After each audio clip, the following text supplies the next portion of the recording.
व्यास जी ने प्रथम श्लोक में ही भगवान का प्रमाण पत्र दे दिया। तो दिखते कैसे हैं?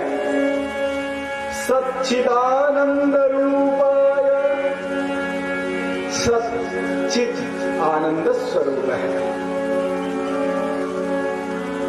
गोस्वामी जी तो कहते हैं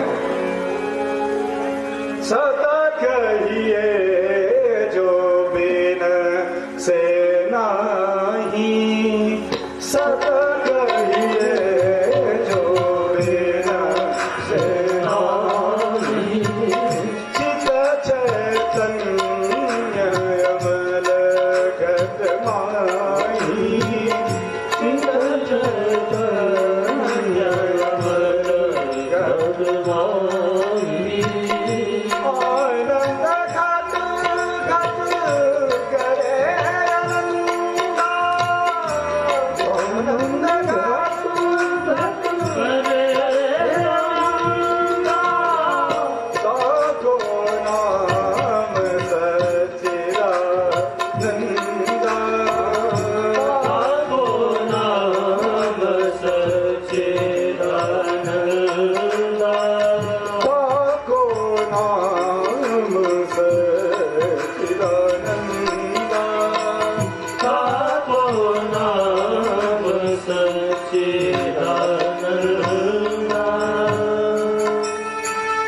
सत कहिए जो बिन से नाही, सत वो है जिसका कभी विनाश ही नहीं होता।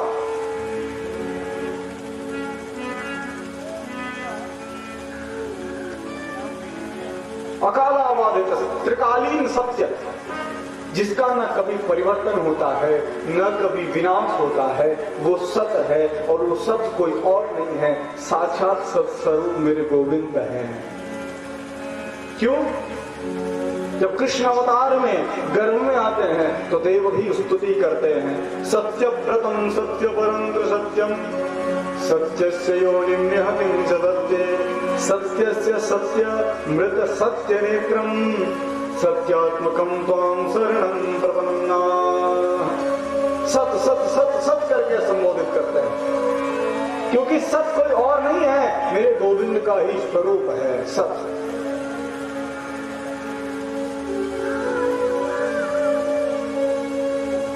संसार भी सत्य है, लेकिन अंतर है।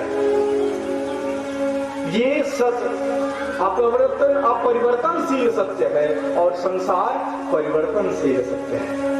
गोविंद में किसी प्रकार का परिवर्तन नहीं होता, सदैव 16 वर्ष के किशोर ही बने रहते हैं। लेकिन संसार में हर क्षण परिवर्तन हो रहा है। अभी मैं आपसे पूछूं भाई टाइम कितना हो रहा है, तो आप कहेंगे लगभग 6 बज रहे हैं। 1 घंटे बाद फिर पूछूं, आप कहेंगे 7 बज रहा है। अब मैं भड़कूं, अरे अभी तो 1 घंटे पहले 6 बजा रहे थे, अभी 7 कैसे बोल रहे हो? 1 घंटे में झूठ बोल रहे हो। नहीं भैया, 1 घंटे पहले जो 6 बज रहा था वो भी सत्य था, 1 घंटे बाद 7 बज रहा ये भी सत्य है, बस परिवर्तन हो गया। यही संसार है। लेकिन कुछ महानुभाव इसको तो झूठा ही कह देते हैं, ईश्वर सत्य जगत मिथ्या। संसार को झूठा कहते हैं। संसार झूठा है क्या भैया? संसार झूठा है तो मेरे गोविंद के द्वारा यहाँ लीला की गई सारी झूठी हो जाएगी। तब तो यहाँ हमने जो कर्म किया है, सत्कर्म किया है, बुरा कर्म किया है, अच्छा कर्म किया है, सब झूठा, पाप पुण्य सब झूठा, हम भी झूठे। भगवान का कृत्य है ये संसार। संसार और भगवान का काम कभी झूठा नहीं होता। जगत गुरु जी कह रहे थे जगत झूठा। एक ने श्रोता ने कहा गुरु जी ये बताइए, जब जगत झूठा है, जगत ही नहीं है, तो आप किस बात के जगत गुरु? बोलिए राधे राधे। जगत ही नहीं तो किस बात के जगत गुरु है?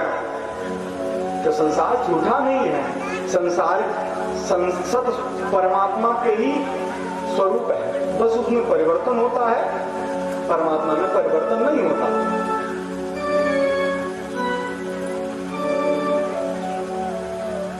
जासु सत्यता ते जड़ माया जिनकी सत्यता से ये जड़ भी चैतन्य दिखता है। तो ऐसे सतत स्वरूप मेरे गोविंद हैं।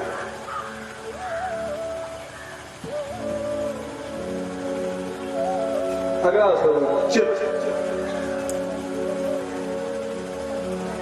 चित्त मतलब कहते हैं प्रकाश को। चित्त अर्थात प्रकाश।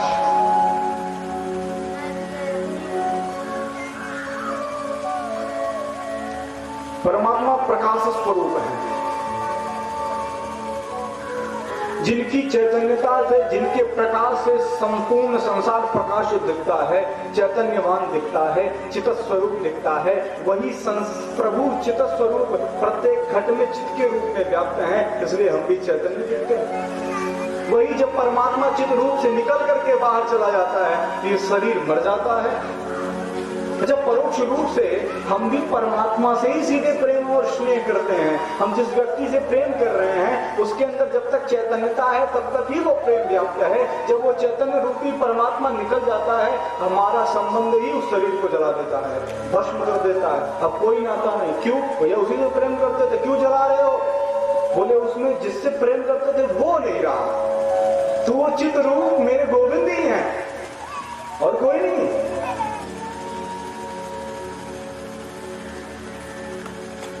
जिनके प्रकाश से सूर्य प्रकाशवान दिखता है, जिनके प्रकाश से चंद्र प्रकाशवान दिखता है, जिनको प्रकाश किसी प्रकाश से लेने की आवश्यकता नहीं है, वो स्वयं प्रकाशक रामू, स्वयं प्रकाश स्वरूप है।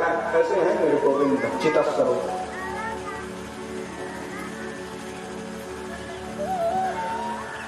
सच्चित और क्या है?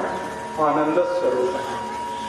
जो आनंद है वो कोई और वस्तु नहीं है, कोई और अनुभव की वस्तु नहीं है, वो साक्षात मेरे गोविंद ही आनंद है। कोई अनुभव गम्य वस्तु नहीं है, जैसे सुख दुख हो। आनंद साक्षात कृष्ण है। इसलिए जब ब्रज में गोविंद आए तो लोग ये नंद घर कृष्ण भयो का नहीं आ भयो ना, क्या कहा? नंद घर आनंद, अवध घर आनंद भयो। तो साक्षात आनंद स्वरूप मेरे गोविंद में ही है। और ये आनंद जब जीवन में आ जाता है तो कभी जाता नहीं है। दिन का उल्टा रात, सुख का उल्टा दुख। सुख आना है तो दुख भी आना है, लेकिन आनंद का उल्टा बताइए। आनंद का उल्टा होता है भैया विलोम। विलोम सब बताइए आनंद का है।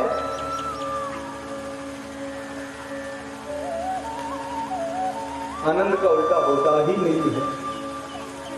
कहने का अर्थ यही है कि जीवन में सुख आएगा तो दुख भी आएगा, दिन आएगी तो रात भी आएगी, लेकिन जिस क्षण आनंद जीवन में आ जाएगा तो आनंद की सिवा कुछ आता ही नहीं है। एक बार आने की जरूरत है। तो आनंद साक्षात कृष्ण ही है। अगर उनको अपने हृदय की तिजोरी में बंद कर लेते हैं तो हम खींच करके भी निकालना चाहेंगे तो वो निकलने वाले नहीं है। पूतना जब भगवान को अपने से चिपकाती है, पकड़ती है, जब बहुत उसको दर्द होता है तो कहता है छोड़ छोड़। कन्हैया कहते हैं मौसी जी बस यही नहीं आता, जल्दी पकड़ता नहीं हूं, अगर पकड़ लिया तो छोड़ना आता नहीं मुझे। ऐसे ही आनंद जीवन में आ जाता है तो फिर दोबारा किसी चीज की आवश्यकता नहीं। वो स्वामी जी कहते हैं जो आनंद सिंधु सुख राशि, जो आनंद सिंधु सुख राशि, करते प्रेमो आनंद सिंधु सुख राशि, करते प्रेमो सुभाषी, करते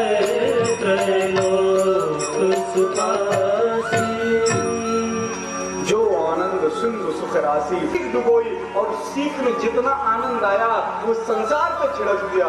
कहीं कहीं आनंद की भ्रांति होने लगी। उसी आनंद के पीछे हम पागल हैं।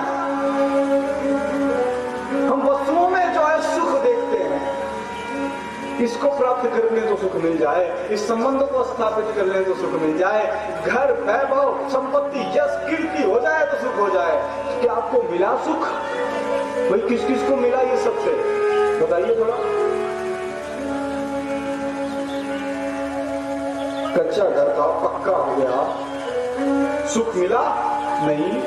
एक काटा जुड़ गया, ये पक्का तो है, पीओपी हो जाए तो आनंद आए। पीओपी हो गया, सुख मिला नहीं। पीओपी हो गया, बढ़िया लाइटिंग नहीं हो तो कैसा सुख? तो लाइटिंग नहीं लगती, बोले पंखा लग गया, ये गलत है। पीओपी में पंखा अच्छा नहीं लगता, कम से कम एसी होना चाहिए। पंखा हटा के एसी, सुख आया नहीं। एक कांटा निकलता है, दूसरा चुभ जाता है, उसको पाने के चक्कर में भागते हैं। आप भूल गए भगवान ने गीता में कहा है शाश्वतम दुःखालयम, यह संसार शाश्वत दुःखालय है। शाश्वत मतलब एकदम स्थगित, अस्थिर नहीं, स्थिर। शाश्वत दुख का दुकान है। हम दुकान में जाएं मिठाई की और कहें भैया हमको जो है बढ़िया रेशम की साड़ी दे दीजिए, देगा? औषधालय में जाएं डॉक्टर के पास, कहें बढ़िया चमचम लड्डू दे दीजिए, भगवान को भोग लगाना है, देगा? पुस्तकालय में जाएं और उससे कुछ और मांगे। जिस प्रकार मिठाई की दुकान पे वस्त्र, वस्त्र की दुकान पे औषधि, औषधि की दुकान पे मिठाई नहीं मिल सकती, वैसे हम ये दुख की दुकान में आकर के सुख मांग रहे हैं तो मिलेगा? ये भी तो सुख की दुख की दुकान है, और दुख की दुकान में आकर सुख मांग रहे हैं, नहीं मिल सकता। सुख की दुकान पे ही जाना पड़ेगा, सुख की इच्छा है, और वो आनंद की, वो परम सुख की दुकान तो केवल और केवल मेरे गोविंद ही है। अब बताओ कैसे हैं देखने में? ठीक है? ठीक ठाक है कि नहीं? ठीक ठाक है तो बोलिए। हमें संकेत आप राधे राधे ही बोल करके दिया करिए। आप लोग को एक शब्द दे दिए हैं, कोई चीज पूछना हो तो आप राधे राधे बोल दिया करिए, ये हामी है। मना भी करना तब भी राधे राधे बोल। तो आपको हमारा वर कैसा लगा? स्वरूपवान है कि नहीं है? राधे राधे। 1 2 3 4 5 लोगों को ही अच्छा लगा, बड़े दुख की बात है। कैसा लगा? राधे राधे। अब थोड़ी सी संख्या बोली। आप लोग नहीं सुन रहे थे प्यारे? इतनी बढ़िया माइक सिस्टम, बाप रे बाप, फिर भी आप लोगों को सुनाई नहीं दे रहा। अच्छा, इससे अच्छा भी वर है क्या आपके पास? तो हमें बता दीजिए, उसका गुणगान हम करेंगे। इससे अच्छा है? तो किसी और को भी अपनी मति देना चाहते हैं क्या? कोई है दृष्टि में तो बता दीजिए, उसका गुणगान शुरू करेंगे, क्योंकि इससे अच्छा आप बता रहे हैं। यही ठीक है? स्वरूप ठीक है? एक बार जय घोष करके बताइए जितने लोग पानी ग्रहण आगे शुरू करना चाहते हैं। राधे राधे राधे।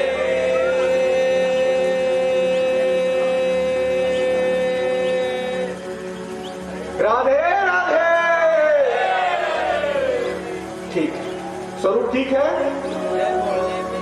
और कुछ जानना है? भाई करते धरते कुछ जानना है? क्या करते हैं बताएं? इनका कार्य है विश्वोत्पत्त्यादि हेतवे, विश्वोत्पत्त्यादि हेतवे। कार्य ये है, थोड़ा सा मुस्कुराते हैं तो सृष्टि का सृजन हो जाता है, थोड़ा सा गंभीर होते हैं इस सृष्टि का पालन हो जाता है, और हल्की सी भ्रगुटी को टेढ़ी करते हैं, सृष्टि श्रृंगार के रूप में एकदम लय विलय हो जाती है। क्या विशाल भ्रगुटी, विशाल सृष्टि लय हुई, जिनको मात्र भूभंग टेढ़ी करने मात्र से सृष्टि का संहार हो जाता है। ऐसी कार्य प्रगति है इनकी, इतना विशाल इनका कारखाना है। और तो संसारिक कारखानों में एक जैसे ही प्रोडक्ट दिखते हैं, भाई जिनकी कंपनी का है तो एक ही चीज एक जैसा ही दिखेगा, लेकिन इनके कारखाने में संपूर्ण ढांचे अलग अलग। इतने प्रोडक्ट हैं लेकिन भी एक दूसरे से मैच नहीं होता है क्या? किसी ने कहा होता है। आई थिंक पेपर में आते रहते हैं जुड़वा बच्चे एक जैसे दिखने वाले, लेकिन प्यारे क्या उनके अंदर की मशीनरी भी एक जैसी है? स्वभाव एक जैसा है, मानसिकता एक जैसी है, बुद्धि एक जैसी है, चिंतन एक जैसा है, भगवत को प्राप्त करने की उत्कंठा प्रेम एक जैसा है? नहीं है। इतनी विशाल कार्यशैली है कि संपूर्ण राज्य अलग अलग। बताओ ऐसा कोई कार्य कुशल होगा? तो आप लोग के मन में ये प्रश्न होगा, भैया इतना बड़ा कारखाना है तब तो बिजी रहते होंगे खूब। भाई हमारी कन्या को समय नहीं देंगे, भाई हमारी कन्या को समय नहीं देंगे तो ऐसे घर का क्या फायदा, खूब कमाए दमाए। लेकिन वेदव्यास जी कहते हैं नहीं, इतना बड़ा कार्यशैली है फिर भी एक क्षण भी उसमें आसक्त और बिजी नहीं रहते हैं। कैसे माने? बोले कोई गजग्राह भी बुलाता है, कोई भी हो आर्त भाव से सिर्फ ये कह के पुकार देता है राधे राधे राधे राधे, दौड़े चले जाते हैं। गज ने केवल नारायण पुकारा था, पूरा शब्द नहीं बोल पाया था। भगवान भी मात्र लक्ष्मी जी पूछती थी जल्दी जल्दी जी कहां जा रहे हो? तो हा कहो वैकुंठ में थी हाथी के पास। हाथी बोल रहे थे, हा कहो वैकुंठ में थी हाथी के पास, हाथी के पास पहुंच गए। अब बताओ, आर्त भाव से सिर्फ एक नाम पुकारने पर भगवान दौड़े चले जाते हैं। एक बार अकबर ने बीरबल जी से पूछा कि विचित्र देवता है, विचित्र भगवान है आपके, कोई जानवर भी बुलाता है तो खुद क्यों आते हैं? इतने बड़े बड़े इंद्र ब्रह्मादि शिव आदि इतने उनके सेवक हैं, किसी को भेज दे बचाने के लिए, खुद क्यों आए? इतने बड़े त्रिलोकाधिपति हैं, ब्रह्मांड नायक हैं, इतने सेवक आए हैं, सब किसी को भेज देते बचाने के लिए, खुद क्यों दौड़ते हुए आए? बीरबल जी क्या अगर मैं इस प्रश्न का उत्तर आपको कर दूं ठीक? बोले चाहे जब तो मैं प्रश्न से उत्तर से मतलब अकबर जो है नौका विहार किया करते थे। सब इधर ध्यान दें, सब इधर, बच्चों पे नहीं। नौका विहार किया करते थे सुबह सुबह अपनी पत्नी पुत्र के साथ। बीरबल जी पहले ही गए और गोताखोरों को तैनात कर दिया, बोले कि आज विचित्र लीला करने वाले हैं, सहयोग करना। चारों तरफ गोताखोर तैनात। अकबर नौका विहार करने आए, साथ में सलीम है, उनकी पत्नी है, बीरबल जी नौका पर विराजमान है। अचानक से बीरबल जी ने अकबर से कहा, प्रभु प्रभु देखिए कितना सुंदर इंद्रधनुष दिख रहा है। जैसे ही बीर अकबर उस तरफ दृष्टि गई, उठा करके सलीम को फेंक दिया। सलीम अब डूबने लगा। अकबर ने न आओ देखा न ताओ, झट कूदा और अपने पुत्र को बचा करके किनारे पर लाकर रखा। तब तक बीरबल जी ने पीछे से कहा, प्रभु आपने कल एक प्रश्न पूछा था, मैं उत्तर दूं? अरे क्या मेरा पुत्र मरते मरते बचा है, तुम्हें प्रश्न उत्तर की बची पड़ी हुई है। बीरबल जी ने कहा, प्रभु आपके प्रश्न का उत्तर ही यही है। बोलिए राधे राधे। मैं आपका पुत्र जब डूब रहा था, इतने सारे सैनिक चारों तरफ तैनात हैं, मैं आपका मंत्री आपके साथ हूं, आप किसी को भी आदेश दे देते मेरे पुत्र को बचा लो, आप खुद क्यों कूदे? अकबर ने कहा, बीरबल जब तक मैं आप लोगों को आदेश देता तब तक मेरा पुत्र डूब जाता। बोले यही स्थिति मेरे भगवान के साथ है, जब तक किसी और को आदेश देते तब तक ग्राह डूब जाता। वो अपने अपने अपने संतानों का, अपने पुत्रों को बचाव के लिए स्वयं आते हैं। राधे राधे। होगा कोई ऐसा इतना बिजी रहने के बाद भी सिर्फ एक फोन पे आ जाए? फोन करिए, अब भाई हम पढ़ावा था ऐसे कैसे चला 3 बजे पहले ना आए तो सिर्फ पढ़ाता है। भगवान कितनी विशाल कार्यशैली, लेकिन सदैव भक्तों के लिए एकदम जैसे बस बैठे रहते, कौन बुलाया उठ के चलते ऐसे बैठे रहते।